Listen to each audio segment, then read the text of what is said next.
بعد مرور 80 يوم من 7 أكتوبر كان لازم ولا بد ان احنا نعرف واجبنا كأفراد نحو القضية الفلسطينية. أولا الجهاد بالكلمة والنشر والتوعية بالمفاهيم الصحيحة للقضية، وإظهار للعالم كله مين الحق ومين الباطل وبسرعة وبدون تقصير. Do you condemn Hamas? 2 الدعاء لأهل فلسطين بالثبات والصبر والنصر، والدعاء على اليهود الظالمين القاتلين. عشان كده كان لازم نعرف المفاهيم الصحيحة الأول وبعدين ندعي ربنا سبحانه وتعالى عشان يستجاب لينا. وهو ما ينفعش برضه نكون زي اللي بياخد رشوة ويقول اللهم استرني. رقم 3 نشر التفاؤل وقتل اليأس في قلوب المسلمين. رقم 4 التبرع بالأموال بطرق الصحيحة. رقم 5 المقاطعة لكل ما هو يهودي أو يدعمهم، وهنتكلم في الفيديوهات الجاية إن شاء الله كل نقطة لوحدها وهنفصلها أكتر من كده. والنقطة ال5 اللي فاتت دي كلها على المدى القصير ولازم نبدأ فيها من دلوقتي ونشتغل فيها حالا. ورقم 6 وآخر نقطة هتكلم فيها وهي إصلاح النفس والمجتمع، ودي النقطة الوحيدة اللي على المدى البعيد ولكن مفعولها بيكون أقوى وتأثيرها بيكون أشد. حتى لو خد وقت فده بيبقى نتيجته أقوى وأصح. يا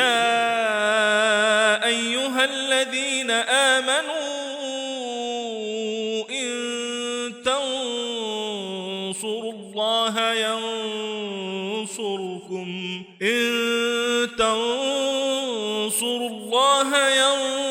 ينصركم ويثبت أقدامكم ولا تيأسوا ألا إن نصر الله قريب.